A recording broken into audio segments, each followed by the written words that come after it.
The early Christians tried as best they could, I guess, to live out this calling that Jesus laid before them, this love of enemies. Part of it, I think, is giving the message of the love of God, the gospel message, to anyone who would listen. This was not a message just for the wealthy or just for the socially connected.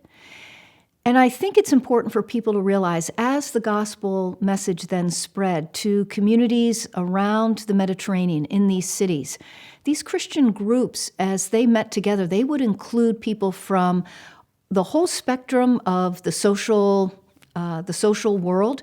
You would have maybe 20% of the community being slaves, and some people in the community having resources.